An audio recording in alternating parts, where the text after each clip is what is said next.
Bonjour et bienvenue. Vous écoutez Akibapla, le podcast qui porte la voix des passionnés du vivant en Occitanie.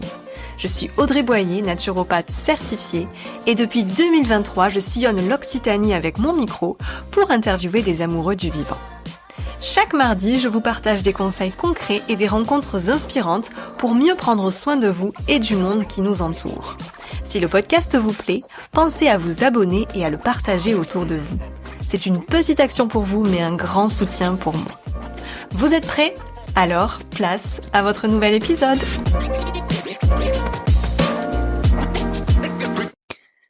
C'est l'été et le podcast est en pause. Alors pendant cette période estivale, avant de retrouver de nouveaux épisodes inédits dès la semaine prochaine, je vous propose de découvrir ou de redécouvrir des moments forts qui ont fait la réputation d'Akibapla Podcast. Aujourd'hui, direction l'Ariège, au Mas d'Asile, où Delphine Thomain, paysanne herboriste, nous parle de sa passion pour la gémothérapie. Cette thérapie par les bourgeons est un véritable trésor de la nature pour accompagner notre santé naturellement. Allez, c'est parti. Bonne écoute. Et justement, tu parlais des bourgeons. On va parler aujourd'hui de bourgeons puisqu'on va parler de la gémothérapie. Alors personnellement, moi, la gémothérapie, c'est quelque chose que j'adore et que j'utilise beaucoup en cabinet et j'ai de très bons résultats avec ça auprès de mes clients. Mais on en discutait tout à l'heure hors antenne, c'est encore quelque chose qui n'est pas très très connu. Alors est-ce que tu peux nous expliquer ce qu'est la gémothérapie ? Oui, alors la gémothérapie, déjà, ça n'a aucun rapport avec les pierres, vous l'aurez compris. C'est avec les bourgeons, ça fait partie des petites questions qui reviennent souvent quand on est en salon. C'est pas la lithothérapie. Exactement, ça n'est pas la lithothérapie, c'est bien la gémothérapie, mais ça a la même racine, en fait, latine, gemae, qui signifie à la fois pierre précieuse et à la fois bourgeon. Voilà, c'est dire si le bourgeon est un élément précieux de la plante, on peut le dire comme ça. Donc la gémothérapie, c'est la médecine par les bourgeons. C'est une forme galénique, c'est une branche de la phytothérapie. Donc la phytothérapie, c'est l'utilisation des plantes de façon plus générale en fait, pour se soigner. Et donc la gémothérapie, on va utiliser des bourgeons qui sont mis en macération dans 3 solvants, donc de l'eau, de la glycérine végétale et de l'alcool. Et on va cueillir les bourgeons au moment du printemps, quand ils sont gorgés d'énergie, juste avant qu'ils débourrent en fait. Il faut pas qu'il y ait encore les feuilles, etc. Donc on fait des cueillettes à ce moment-là, puis on met les bourgeons immédiatement en macération. Et c'est une forme galénique qui a été au départ étudiée et développée par le docteur Paul Henry, qui était un médecin homéopathe belge. Donc dans les années 50, c'est assez récent les études et le travail sur cette forme, sur cette branche de la phytothérapie. Et voilà, donc au départ c'est ce médecin-là qui a fait les premières recherches et puis ensuite il a travaillé avec Max Tetto, je crois que je te dis pas de bêtises, qui est médecin homéopathe français aussi, qui a repris ça. Donc au départ ils appelaient ça la phytoembryothérapie, et puis c'est devenu la gémothérapie. Voilà. Et ça se prend par voie orale, du coup, c'est un complément alimentaire. Du coup, comme c'est une macération de plantes, c'est filtré, puis ensuite on prend quelques gouttes, voilà. Donc toi, c'est ce que tu fais, j'allais dire au quotidien, mais non, puisque ça dépend évidemment de la saison. Là, avant de tourner l'épisode, on est allé donc se balader dans ton jardin et puis aussi au bord de la rivière. Et justement, tu me parlais et tu me montrais, voilà, tel arbre, là, il y a le bourgeon en ce moment, ou tel autre arbre, c'est déjà trop tard, etc. Peut-être question un peu plus pratique, comment tu fais pour savoir à quel moment tu vas aller récolter les bourgeons ? Ça c'est c'est une belle question. Je le sais par observation, il n'y a pas d'autre solution que celle-là et puis d'une année à l'autre en plus ça peut évoluer en fait, c'est vraiment lié à la météo, au climat, etc. Donc ça impose une certaine vigilance.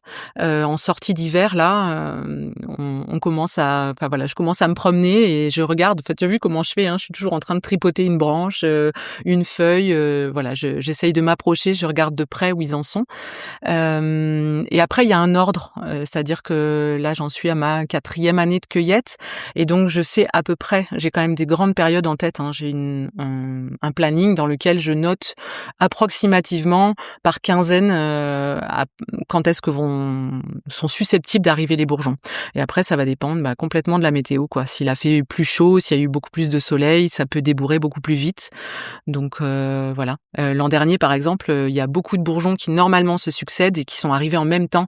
Et donc là, il y a eu pendant une dizaine de jours, c'était l'effervescence parce que chaque jour, je partais pour un bourgeon différent. Mais voilà. En gros, le premier, c'est le sureau. En tout cas, dans la liste des bourgeons que je cueille moi, le sureau, il arrive début février.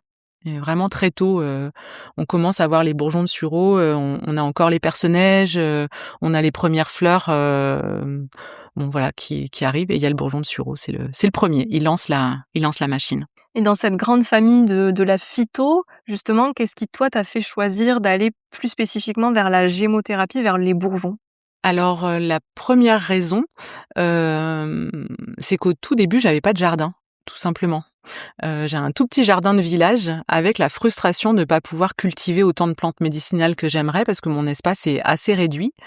Et en fait, la gémothérapie me permettait d'aller récolter en pleine nature parce que du coup, mon jardin s'est étendu à toutes les collines et les forêts alentour. Et c'est absolument génial parce qu'on se rend compte que chaque arbre, chaque plante a un intérêt et qu'on a vraiment de la matière, de la richesse autour de nous en fait, qui nous entoure.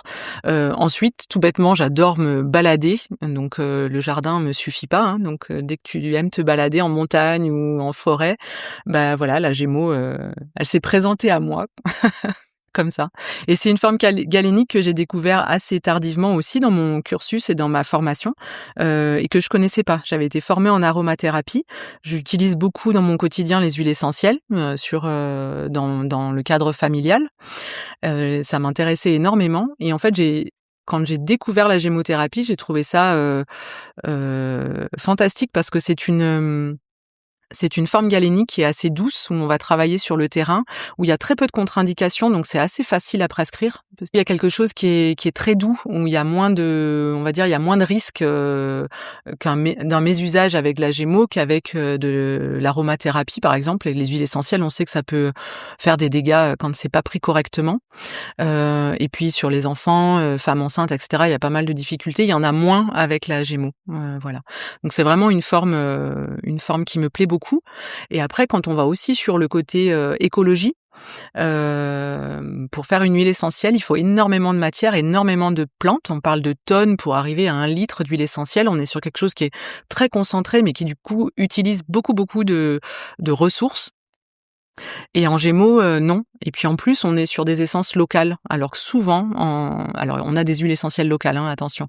On a de très belles huiles essentielles locales, je dis pas ça, mais on va souvent chercher des huiles essentielles exotiques qui viennent de loin, qui arrivent par bateau, que sais-je, alors qu'en fait on a des dizaines et des dizaines de bourgeons sous la main, autour de nous. Donc et on préserve un petit peu plus la ressource parce que du coup la cueillette, elle peut être un petit peu plus subtile pour avoir quand même un résultat efficace.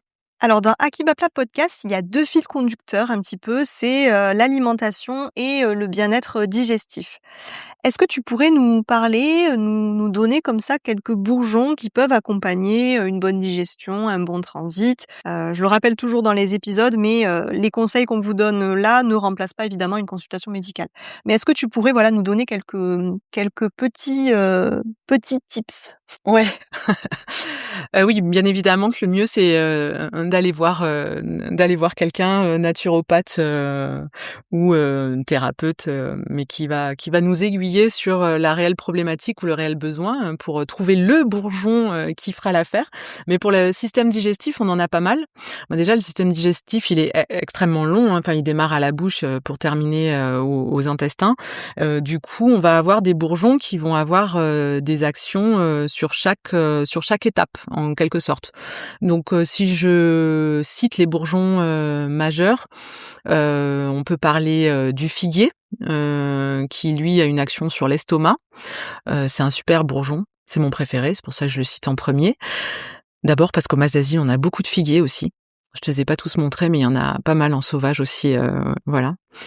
Le figuier, il aide à la digestion de façon générale et il a aussi une action qui est super intéressante sur, le système nerveux et le côté anxiété et du coup, il participe à la digestion autant, émotionnelle que, physique. Donc quand on a des problèmes digestifs ou quand on a quelque chose qui reste sur l'estomac, on pense au figuier. Il aide à digérer les événements difficiles ou les petites périodes difficiles, Voilà, il participe à une bonne digestion, bon sommeil et en plus, il est excellent en goût parce qu'on a vraiment le goût de ce que sent le figuier. Pour ceux qui se promènent sous les figuiers, voilà, si vous avez l'odeur dans le nez, ben ça, voilà, c'est ce goût-là en bouche, quoi. C'est assez puissant. Et d'ailleurs, j'en profite pour ouvrir une petite parenthèse, c'est que justement sur le salon, quand on s'était rencontrés, j'avais choisi parmi tous les bourgeons que tu avais, j'avais choisi le figuier. Et c'est vrai que le goût est exceptionnel. Je t'en avais parlé hors antenne. Vraiment, c'est un super bourgeon, quoi. Ouais, c'est ça, le figuier. Pour moi, c'est vraiment un des bourgeons majeurs dans ceux que je propose. Après, on a des grands classiques. Donc, on va retrouver le romarin, qui est hépatoprotecteur, du coup, qui va plutôt avoir une action sur le foie, qui est intéressant. On peut parler du genévrier pour les reins aussi, qui est un draineur des reins. Alors le genévrier, on va faire un peu plus attention en le prenant parce que ça fait partie des bourgeons qu'on va éviter quand on a des insuffisances rénales et des choses comme ça, parce que du coup il est très puissant. Donc souvent on dit de le démarrer à petite dose et puis d'augmenter petit à petit. Et après au niveau intestin, transit, du coup action sur l'immunité également. On a le noyer. Le noyer pour moi c'est un grand bourgeon du système digestif. Il arrive un petit peu en fin de course, mais il participe au développement de la flore intestinale en fait. Il a vraiment un intérêt sur ce côté-là, immunité. Et avec le figuier, c'est un binôme qui est vraiment intéressant aussi quand on a un excès d'acidité ou des choses comme ça. C'était Akiba Plat, le podcast qui porte la voix des passionnés du vivant en Occitanie. Si cet épisode vous a plu, pensez à le partager et à laisser une note sur votre plateforme d'écoute. C'est le meilleur moyen de soutenir mon travail et de faire connaître le podcast. Retrouvez-moi aussi sur les réseaux sociaux pour suivre toutes les actualités. Je vous dis à la semaine prochaine pour un nouvel épisode et en attendant, prenez soin de vous.